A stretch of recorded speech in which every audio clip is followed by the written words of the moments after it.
Mr. Sams, you've been in a kind of sour mood lately. Yeah, kind of sour. Yeah, what's going on, man? How come you're so sour? Well, I hurt myself. Yeah. Kind of in a cranky mood. Yeah. Hey, sour. Sour. Hey, that kind of goes along with what we've been talking about. So It maybe does. like appropriate that you've been sour. Well, maybe a little bit. Yeah. So let's see how that goes. Hey, today, folks, we're going to be talking about acids and bases. And guess what acids are? Sour, like old sourpuss right here. So hey, let's learn about acids and bases. Yeah. Oh man, look at that face. Only a mother could love it. All right.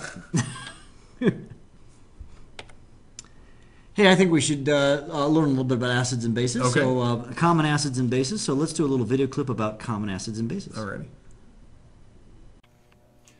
Alright, welcome to Unit 10. Here we're going to be talking about acids and bases. Now, there's a lot of really common acids and bases that you'll find around your house and, excuse me, around your school and wherever, grocery store.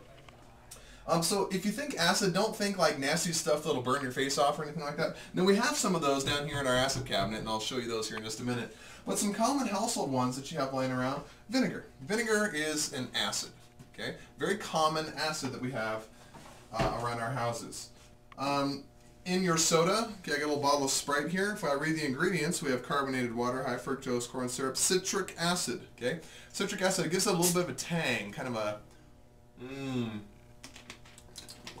nice little zip, tangy sourness to it because acids taste sour. Some common household bases. You can have household ammonia. This is a cleaning agent. Baking soda. Baking soda is a base. Okay, it's a weak base, so it's not like something, again, that's going to be nasty and horrible that you need to be super careful with, but it's a base nonetheless.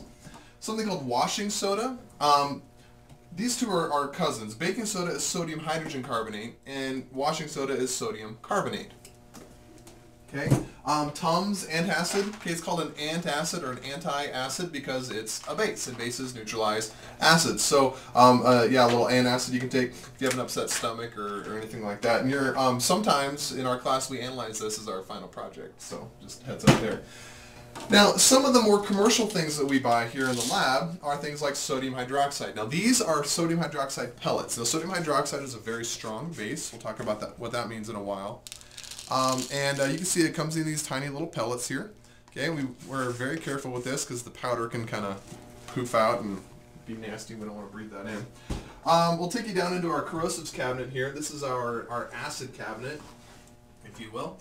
We've got a little cube here. This is where our nitric acid lives because you've got to keep nitric acid by itself because if it's around acetic acid, it can actually form some really nasty compounds. So put that in there. Hydrochloric acid, you're going to use a lot of hydrochloric acid. It comes in a big jug like this. We don't let you play with the nasty jug because this stuff is horrible. We always open this underneath the fume hood because it smells really bad. It has some chlorine vapors, HCl vapors, things like that. So Mr. Bergman and I will handle this. We'll give you a more diluted version. This is a 12 molar hydrochloric acid, which is about as concentrated as it comes commercially. We've got sulfuric acid and things like that in there. So typically, our strong acids and things like that we keep in here, in our corrosive cupboards. Weak acids not as important, but we do keep some weak acids in there. But a lot of the common household items are weak acids. I'm just going to wash my hands real quick because the next thing I want to do is have a little acid snack. Think in my pocket here. You guys ever had a warhead? Extremely sour. If you read the ingredients list on warheads, it's pretty ridiculous. It's mostly sugar, and then you've got malic acid, citric acid, and ascorbic acid, which happens to be vitamin C.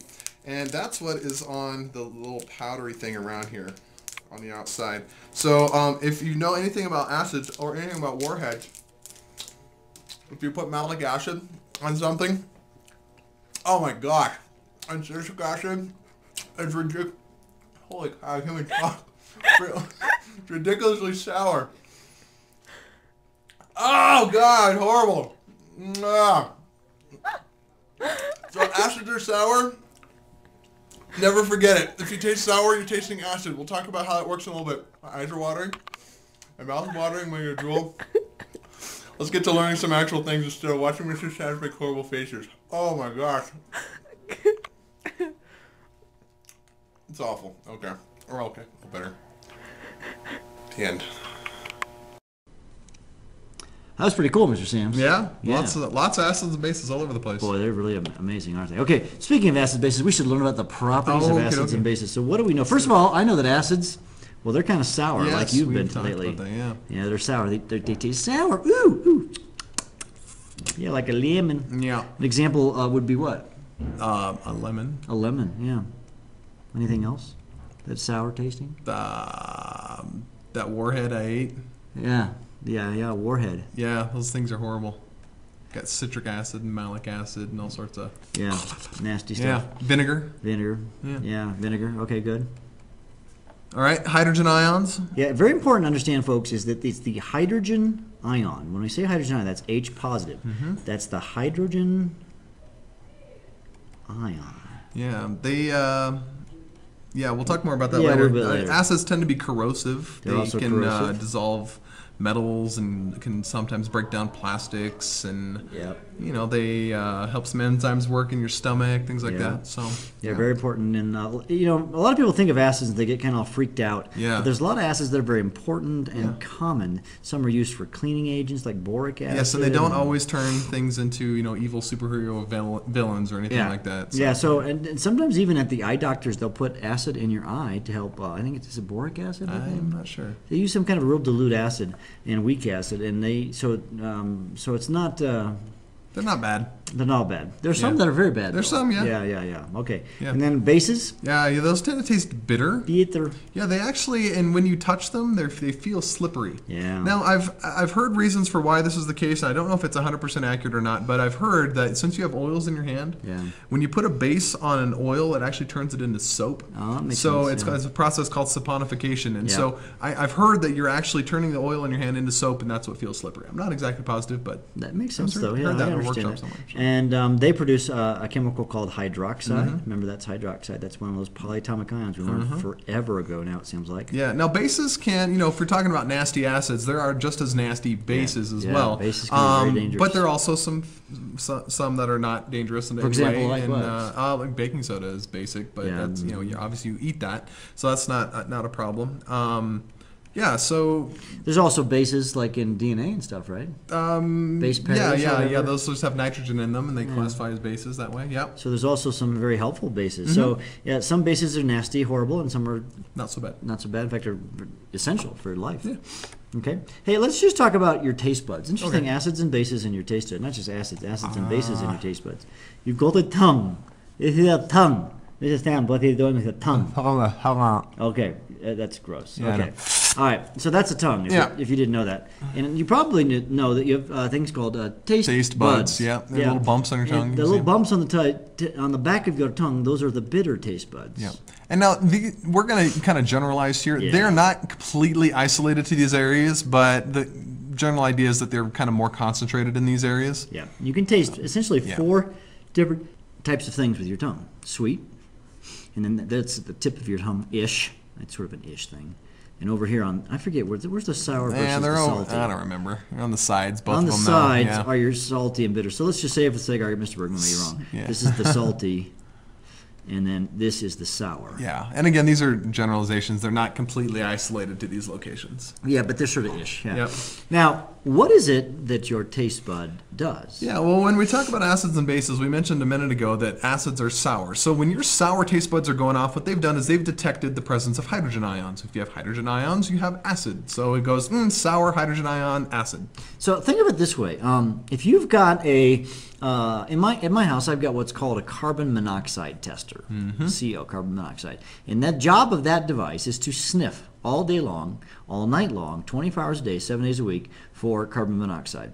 If carbon monoxide gets burned from my furnace, it's not good to have carbon monoxide in your house. Nope. Then it beeps and makes a horrible, god-awful noise that says, "Get out of your house." Get out of your house. Yes. All right. Essentially, that's what your sour taste buds are doing. Is all day long, 24/7, they are waiting for a hydrogen ion to come across them. When it does, it sends a signal to your brain saying, Sour. "Sour." Acid. Yeah. Yep. All right. Now, And so it's just a specific detector for a specific chemical. Right, exactly. So the bitter ones are actually detecting bases. Now, they don't really detect hydroxides. They're actually detecting things that have nitrogen in them, and things with nitrogen in them tend to be basic. Yeah. So that's really what they're detecting. They're detecting bases, but it's not quite as specific. It's looking for a particular chemical that's related to the chemical that makes bases, hydroxides. But it's not exactly a hydroxide tester. And frankly, the same things. The sweet is looking for chemicals that detect sweet. This is the most complex one I understand biologically, because there's so many things that can taste sweet. Yep. And then the salty one is actually, while we're at it, is detecting either sodium ions or potassium ions. Yep. So those are the two things it's looking for. So the ones that are sort of the pure ones, they're looking for just very few chemicals, is the salty tester and the sour tester. Yeah, the sweet and the base ones, sweet and bitter, are a lot more complex. An interesting thing, too, about the bitter, while we're at it, is that I understand that the bitter taste buds, you can detect like 1,000 times less concentration than, say, the rest of them. That would make sense. They actually have a compound out there called Bitrex, and they put it in things like antifreeze and cleaning compounds, so that like if a little kid tastes it, it'll taste horribly bitter, and they'll instantly spit it out, so they don't go drinking your Drano or anything like that. Because one of the dangers, of course, is that most bases are more likely, at least, to be some kind of a poisonous substance, and so your body has adapted so that it has it goes, 1,000 bitter, times bitter. That means poison. Get it out of here. So you've got kind of it's a gatekeeper to say you don't want that in your body, and you don't. Nope. So hey, we've said this already. And very, very important. The most important thing in this podcast: acids make hydrogen ions. Hydrogen ions in water. Now, let's talk about what a hydrogen ion is. When I say H positive, if you think about that, that means there is a hydrogen has one proton. Because it weighs 1 and has an atomic number of 1. It has 0 neutrons. Now, when you have the positive 1 charge, that means it's lost 1 electron, so it's 0 electrons. Right, so it's just a proton. That's all it is. Important to understand that, a hydrogen ion is a proton by itself. Yeah, and sometimes we call them that we'll say, instead of saying a hydrogen ion, we'll say proton donor. Yep, but we're talking about the same thing. And bases make hydroxide ions. We talked about that. Sometimes directly, sometimes indirectly. Yeah, but ultimately you get some hydroxides. Yeah. And we'll learn about the direct-indirect thing a little bit later. Yep. We've already done this, but it's probably good to kind of review it. How do we name acids? So if something ends in ate, then it becomes an ick. Yeah, so like if you have the nitrate ion. So if, let's say I have, now actually we should make an important point. Acids always have H positive, hydrogen ion. So when you have the nitrate ion, which is NO3 negative 1, and you're going to mix that with the hydrogen positive ion, that's HNO3. You've got to have that H in it or it's not an acid. Right. So this is nitrate becomes nitric acid. H becomes ick. Yeah, just review. Yeah. Actually, nitric, but nitric acid. Right, exactly. The word acid. Maybe you want to think about the word acid as being the H positive part. Yeah. One other thing we should mention is that for an acid to be an acid, it actually has to be dissolved in water. That is correct. So if you have HCl, which is hydrochloric acid, if it's just floating around as a gas, we call it hydrogen chloride gas. But as soon as you dissolve it in water, it becomes hydrochloric acid. So technically it has to be AQ. Everybody has to be AQ. Has to be aqueous. Yeah. Yep.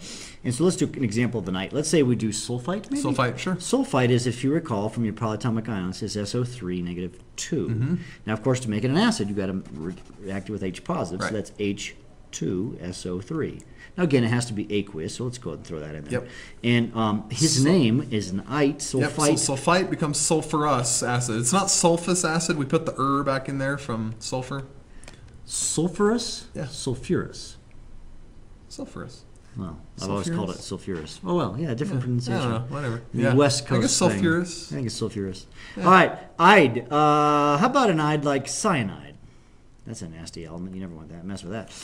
H positive. So HCN would be an example of an acid that has cyanide in it, and it becomes an hydro something. Cyanic. So this would be hydrocyanic acid. Right. Cyanide, hydrocyanic. I keep adding the word acid. Remember, think of the word acid as basically being the H positive part. I know the H positive part typically goes first. I don't know, it's just backwards. Deal with it. Yeah. So I believe that's review. Oh, there's some more examples. We kind of did examples. We did enough. You've done plenty of these. Maybe one go the other direction. Okay, Let's say I've got H3PO4. Okay. What's his name? Let's split it up. We got 3 hydrogen ions, and then we have. So that's that H positive. That's that word acid, right? Yep. And then we got. And then we have PO4, so that's has a -3 charge. That's the phosphate ion. So that's phosphate. So if 8 becomes. So let's go back and look at our table just in case they might have forgotten. Okay. And 8 becomes ick. ick. So phosphate becomes phosphoric Phosphoric acid. acid. Yeah. Don't forget the word acid. All We right. should probably do the other direction. Should I have another place? I don't, but let's do it right here. Just What if I have a name? Pick one, Mr. Sam. pick one. Let's do Some weird one. weird one. How about hypochlorous acid? Hypochlorous acid. All right, so we want to find the formula of hypochlorous acid. It's an us acid. There's this Yep. hypo thing. That's kind of weird. Yeah. But if I go back to my table, Yep. it ends I don't in see anything us. with a hypo here. I see a hydro, but that's not hypo. So but I us, see an us. came from ite. Right. All right, so I see the word acid, so I'm going to think H positive, and it's hypochlorous, so that'd be hypochlorite. Yep. So hypochlorite. Well, you just look on your polyion, and of course that is ClO or OCl. It's OCl. Two ways of writing it. Yeah. OCl Minus. -1. Yep. And those charges do cancel out to zero. Remember, you got to play the charge games. That's just HOCl. Okay? All right. I think we're done. All right. Bye.